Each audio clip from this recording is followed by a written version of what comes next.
Everyone, welcome back to your channel UGC NET commerce Gyan Guru. आज हम banking and insurance में endorsement, valid endorsement, who can endorse and types of endorsement के बारे में पढ़ेंगे। Exam के पॉइंट ऑफ व्यू से इंपॉर्टेंट है, एग्जाम में आया हुआ है। एंडोर्समेंट क्या है, टाइप ऑफ एंडोर्समेंट क्या है, तो पढ़ते हैं क्या होता है एंडोर्समेंट।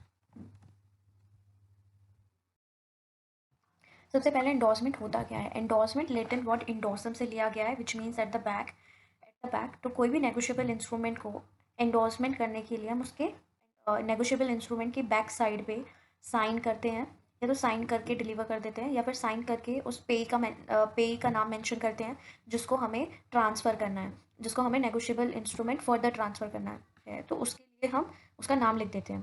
तो उसी को फिर वो जो नेगोशिएबल इंस्ट्रूमेंट है वो फिर एंडोर्समेंट हो गया, क्योंकि एंडोर्समेंट का मतलब होता है transfer of ownership. Transfer of ownership, जब एक पर्सन या एंटिटी किसी भी नेगोशिएबल इंस्ट्रूमेंट को एंडोर्स करती है। क्यों एंडोर्स करती है? क्योंकि वो जो ट्रांसफ़र करती है, ओनरशिप ट्रांसफ़र करती है दूसरी पार्टी को। फॉर एग्जांपल, ए ने बी को चेक दिया से ₹1000, तो फर्दर बी उसको आगे बी को सी को पैसे देने हैं। तो बी ने क्या करा, साइन करा, उस पर्सन का नाम लिखा पे टू सी एंड साइन कर दिया। तो अब बी ने सी को ओनरशिप ट्रांसफ़र कर दी, मतलब अब जो पैसे ए ने बी को देने थे चेक पे, अब वो डायरेक्ट ए से सी को मिलेंगे। ठीक है, तो ऐसे उन्होंने अपनी ओनरशिप ट्रांसफ़र कर दी।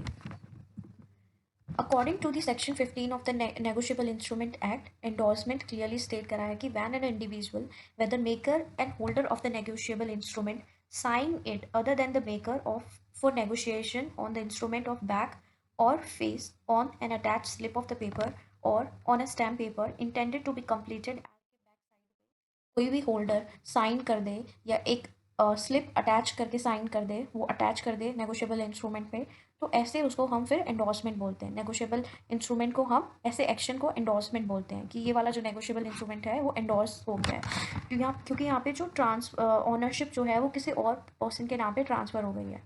या तो पर्सन के नाम पे भी, या मैंने जैसे बताया बियरर इंस्ट्रूमेंट भी हो सकता है, या ऑर्डर प्लस डिलीवरी भी हो सकती है। वो डिपेंड कि कौन सा type of the endorsement. Now एक एंडोर्समेंट, वैलिड एंडोर्समेंट कब बोला जाएगा? जब सिग्नेचर होंगे एंडोर्सर के। और एंडोर्स कौन कर सकता है? पेई एंडोर्स कर सकते हैं, and holder of the instrument in due course, वो लीगली जिन्होंने होल्ड करा है इंस्ट्रूमेंट को वो एंडोर्स कर सकते हैं। कोई थर्ड पार्टी, अननोन पार्टी या स्ट्रेंज पार्टी एंडोर्स नहीं करती। ठीक है, नेक्स्ट, एंडोर्समेंट वैलिड तभी होगा जब फुल अमाउंट एंडोर्समेंट होगा। फॉर एग्जांपल, एक चेक पे 50,000 है, 50,000 का चेक मिला है, ए बी को मिला है, ए से बी को मिला है। तो जो बी है, अगर वो एंडोर्स करना चाहती है, किसी और को पैसे देना चाहती है, तो वो फुल एंडोर्स करेगी। ऐसा नहीं है कि सिर्फ पार्शियल एंडोर्समेंट कर देगी। सिर्फ 50,000 का चेक है और 25,000 उसको किसी को देना है, तो पार्शियल एंडोर्समेंट नहीं हो सकता, वो हमेशा फुल एंडोर्समेंट होगा। 50,000 का ही एंडोर्समेंट होगा। साइनिंग इन इंक, तो जो साइन करने होते हैं हमेशा इंक से करने होते हैं। अगर पेंसिल से आप साइन कर रहे हो तो वो वैलिड एंडोर्समेंट की कैटेगरी में नहीं आएगा। और अगर कोई पर्सन है वो इलिटरेट है, जो उसको लिखना नहीं आता, तो उसके लिए फिर लेफ्ट थंब इम्प्रेशन यूज़ कर सकते हैं। Next type of endorsement, two types of endorsement होती है, ब्लैंक एंड फुल। ब्लैंक में क्या होता है, सिर्फ साइन करते हैं नेगोशिएबल इंस्ट्रूमेंट पे और डिलीवरी कर देते हैं, मतलब दे देते हैं जिसको ट्रांसफ़र करना है। और इसमें इसको हम बियरर इंस्ट्रूमेंट पे बोलते हैं, क्योंकि the person who is holding that instrument becomes the owner of that instrument. On the other hand, full endorsement क्या होता है, जो नेगोशिएबल इंस्ट्रूमेंट है उसके बैक साइड पे या फ्रंट साइड पे हम साइन करके स्पेसिफिक ऑर्डर करते हैं कि जिस पर्सन को हमें ट्रांसफ़र करना है। तो जिस पर्सन को हमें ट्रांसफ़र करना है उसका नाम लिखना यहाँ पे इंपॉर्टेंट होता है, और फिर डिलीवरी करते हैं उसकी। Next, delivery requirement. तो सिर्फ ऐसा नहीं है कि सिर्फ साइन करके और पार्टी का नाम लिख दिया जिसको ट्रांसफ़र करना है, उसकी डिलीवरी भी इक्वली इंपॉर्टेंट है। हम डिलीवरी खुद से भी कर सकते हैं, कुछ अरेंजमेंट भी कर सकते हैं, और हम एंडोर्समेंट कैंसिल कर सकते हैं। मतलब हैंड ओवर डिलीवरी से पहले हम उस एंडोर्समेंट को कैंसिल भी कर सकते हैं। और ये मैंडेटरी है कि क्या रिलेशन क्या है, क्या रोल क्या है राइटिंग। फॉर एग्जांपल, अगर एजेंट कर रहा है, तो एजेंट को अगर रिस्पॉन्सिबल नहीं है फॉर लाइबिलिटीज़, तो वो सेंड रिकॉर्ड्स भी कर सकता है, send records and write the person name to whom he want to transfer the ownership. लेकिन उस in case of any dishonour of the cheque, the person will not be liable.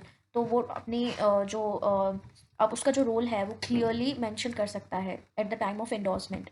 Next, अगर अगर negotiable instrument है उस पर sufficient space नहीं है, तो एक एडिशनल पीस ऑफ पेपर को हम अटैच कर सकते हैं, जिसको हम एन एलॉन्ग बोलते हैं। Next, who can endorse, section 51 of negotiable instrument act defines कि कौन कौन एंडोर्स कर सकता है। तो फर्स्ट इज पे, जिसको पेमेंट रिसीव हुई है वो कर सकता है। जिस पर्सन के नाम पे इंस्ट्रूमेंट ट्रांसफ़र हुआ है, एंडोर्समेंट ट्रांसफ़र हुआ है, वो एंडोर्सी एंडोर्समेंट कर सकता है। नेक्स्ट मेकर एंड ड्रॉअर दोनों एंडोर्स कर सकते हैं, बट वो होल्डर होने चाहिए, लीगली होल्ड करा हो इंस्ट्रूमेंट को, ठीक है। तो अगर वो लीगली होल्ड कर रहे हैं इंस्ट्रूमेंट को, लीगली होल्डर है ऑफ द इंस्ट्रूमेंट, तो उस केस में वो कर सकते हैं, अदरवाइज नहीं। नेक्स्ट, अगर मल्टीपल इंडिविजुअल्स इन्वॉल्व है, जैसे joint makers, drawer, page, endorsee, तो उनको भी अलाउड है, वो भी एंडोर्समेंट कर सकते हैं, सब अपने साइन करके एंडोर्समेंट कर सकते हैं। Type of endorsement, first is blank और जर्नल एंडोर्समेंट, सेक्शन 16। तो सेक्शन 16 डिफाइन करता है ब्लैंक एंडोर्समेंट। तो ब्लैंक एंडोर्समेंट में कोई भी नेगोशिएबल इंस्ट्रूमेंट में उसके बैक पे अगर आप सिर्फ साइन कर दें और साइन करके डिलीवरी कर दें, तो ऐसे इंस्ट्रूमेंट को हम बियरर इंस्ट्रूमेंट बोलते हैं, बियरर इंस्ट्रूमेंट बोलते हैं। तो मतलब जिसके हाथ में होगा, the person who is holding that instrument is becoming the owner of the instrument, और वो इजीली बैंक में जाके एनकैश करा सकता है इन केस ऑफ चेक, ठीक है।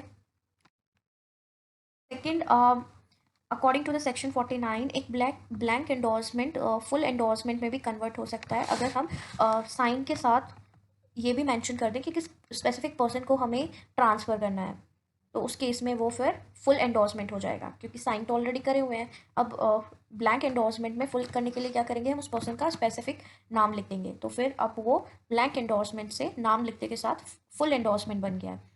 और एग्जांपल लें ब्लैंक एंडोर्समेंट की, फॉर एग्जांपल जॉन को एक चेक रिसीव हुआ, तो उसको किसी फर्दर पार्टी इसको देना है, तो उसने क्या करा, साइन कर दिया at the back of the cheque, लेकिन किसी का नाम मेंशन नहीं करा। तो ऐसे एंडोर्समेंट को हम ब्लैंक एंडोर्समेंट बोलेंगे, और जिसके हाथ में चेक होगा वही उसका ऑनर होगा।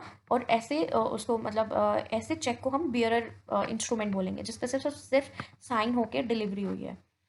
ऐसे इंस्ट्रूमेंट को हम बियरर बोलेंगे। नेक्स्ट, स्पेशल और फुल एंडोर्समेंट, सेक्शन 16। तो इसमें क्या होता है, जो एंडोर्सर है वो साइन करने के साथ साथ स्पेसिफिक ऑर्डर देता है कि किसको हमें जो अमाउंट है वो ट्रांसफ़र करनी है, किसको हमें पेमेंट देनी है, ठीक है, किसके लिए हम जो ये नेगोशिएबल इंस्ट्रूमेंट है वो ट्रांसफ़र करना चाहते हैं, किसके नाम पे हम ये ट्रांसफ़र करना चाहते हैं। नेक्स्ट, फॉर एग्जांपल एंडोर्सर जो है वो एंडोर्सी जो है वो फर्दर किसी और को बिल जो है एंडोर्स करना चाहता है, तो वो भी कर सकते हैं। एग्जाम्पल, सारा को एक चेक रिसीव हुआ, तो उसने अपना उसको फर्दर किसी को और पेमेंट करनी थी, तो उसने एम आई स्मिथ को उसको पेमेंट करनी थी, तो उसने अपने साइन करके लिख दिया pay to the M I Smith. अब यहाँ पे क्लियरली उन्होंने मेंशन कर दिया साइन के साथ कि किसको देना है, और डायरेक्टली पेमेंट जो है वो ट्रांसफ़र होगी या रिसीव होगी, तो उसको हम बोलते हैं special endorsement. Restrictive endorsement, section 50। Restrictive endorsement में हम ऐसे वर्ड्स यूज़ करते हैं जिससे जो इंस्ट्रूमेंट है उसका यूज़ फर्दर लिमिट हो जाएगा। फॉर एग्जांपल उसकी नेगोशिएबिलिटी अफेक्ट होगी यहाँ पे बेसिकली। जैसे हमने लिख दिया पे टू सी ओनली, तो पे टू सी ओनली के बाद जो सी पार्टी है वो फर्दर उसको आगे ट्रांसफ़र नहीं कर सकती, वो हमने पहले ही लिमिट लगा दिया है। तो यहाँ पे जो नेगोशिएबिलिटी है, वो ट्रांसफरेबिलिटी जो है इंस्ट्रूमेंट की, वो अफेक्ट हो रही है, तो फर्दर वो दूसरी पार्टी उसको आगे फॉरवर्ड नहीं कर सकते, ठीक है। और जो दूसरी पार्टी जो एंडोर्सी है वो जो एंडोर्सर की जो इंस्ट्रक्शन है उनको फॉलो करेगी, काम करेगी। और यहाँ पे बेसिकली क्या करा, जो एंडोर्सर है उसने अपनी लाइबिलिटी एक्सक्लूड कर दी, he will not be liable for further any dishonour of the cheque, क्योंकि उसने क्लियरली स्टेटेड कर दिया है। और ऐसे जो एंडोर्समेंट है वो रिस्ट्रिक्टेड एंडोर्समेंट होंगे, जिसमें फर्दर नेगोशिएशन नहीं हो सकता, further transferability of the instrument नहीं हो सकती। फॉर एग्जांपल डेविड ने एक चेक रिसीव करा, और उसने लिख दिया फॉर डिपॉजिट ओनली और अपने सिग्नेचर कर लिए, तो मतलब वो डिपॉजिट पर्पस के लिए ही होगा, वो फर्दर नेगोशिएट नहीं कर सकते, किसी और को ट्रांसफ़र नहीं कर सकते, वो सिर्फ डेविड के बैंक अकाउंट के डिपॉजिट होके वहीं पे उसका रोल खत्म हो जाएगा, वो फर्दर ट्रांसफ़र नहीं। Partial endorsement, section 56। Partial endorsement में क्या होता है, holder of the endorser partially amount transfer करता है टू अनदर पार्टी। तो मतलब फॉर एग्जांपल अगर चेक रिसीव हुआ है 50,000 रुपीज़ का, तो और उस पार्टी को दूसरी पार्टी को से 25,000 रुपीज़ देने हैं, तो यहाँ पे लेकिन चेक है 50,000 का, लेकिन उन्होंने जो चेक है उसको पार्शियल एंडोर्स कर दिया से 25,000 रुपीज़ टू अनदर पार्टी। तो यहाँ पे क्या हुआ, पार्शियल एंडोर्समेंट हुआ। चेक 50,000 का है, लेकिन उसकी हाफ अमाउंट का एंडोर्समेंट फर्दर कर रहे हैं, ट्रांसफ़र कर रहे हैं, right to receive the payment only 25,000 rupees. तो ये है पार्शियल एंडोर्समेंट, और ऐसे एंडोर्समेंट ना इलीगल एंडोर्समेंट होते हैं। It's not a valid endorsement, it's illegal endorsement. Conditional endorsement section 52। Conditional endorsement में एंडोर्सर जो है वो लिमिट लगाता है लाइबिलिटीज़ पे और एंडोर्सी के राइट्स पे बेस्ड होते हैं स्पेसिफिक इवेंट पे। तो यहाँ पे जो एंडोर्सर है वो अपनी लाइबिलिटी लिमिट करता है, और लेकिन यहाँ पे कोई नेगोशिएबिलिटी या ट्रांसफरेबिलिटी फर्दर अफेक्ट नहीं होती, लेकिन अपनी लाइबिलिटी रिस्ट्रिक्ट कर सकता है। जैसे for example pay to Santosh only upon delivery of goods. तो यहाँ पे संतोष को पेमेंट तभी होगी जब डिलीवरी ऑफ गुड्स होंगे, और फिर उसी केस में वो साइन करके उसको नेगोशिएबल इंस्ट्रूमेंट को एंडोर्स करेगा। अदरवाइज उसकी अगर for example delivery of the goods नहीं हुई तो उसकी जो लाइबिलिटी है फिर वो यहीं पे खत्म। Conditional endorsement, first send records endorsement. तो एंडोर्सर इसमें अपनी लाइबिलिटी रिस्ट्रिक्ट कर लेता है in case of dishonour of the cheque. तो अगर चेक का डिसऑनर हुआ है और एंडोर्सर सेंड रिकॉर्ड्स कर देता है तो यहाँ पे इस केस में एंडोर्सर फिर लाइबल नहीं होगा, क्योंकि उसने ऑलरेडी मेंशन करा हुआ है सेंड रिकॉर्ड्स। अब क्वेश्चन उठता है कि लाइबल तो होना चाहिए, एंडोर्सर उसको पेमेंट करनी है तो लाइबल होना चाहिए। बट यहाँ पे क्वेश्चन उठता है कि अगर प्रिंसिपल के बिहाफ पे एजेंट एंडोर्स कर रहा है तो यहाँ पे जो लाइबिलिटी है वो एजेंट की नहीं होगी, वो प्रिंसिपल की होगी। Second, facultative endorsement. Facultative endorsement basically endorsers की अबेंडन करता है सर्टेन राइट्स और लाइबिलिटीज़ को एक्सटेंड करता है under the instrument. For example अगर एंडोर्सर ने लिख दिया चेक पे लिख दिया नोटिस ऑफ डिसऑनर वेव्ड, तो इसका मतलब ये हुआ कि जो दूसरी पार्टी है अगर चेक डिसऑनर हुआ तो उनको नोटिस देने की ज़रूरत नहीं है। बट इसका मतलब ये नहीं हुआ कि जो पार्टी है वो लाइबल नहीं रहेगी in case of non payment, party liable रहेगी।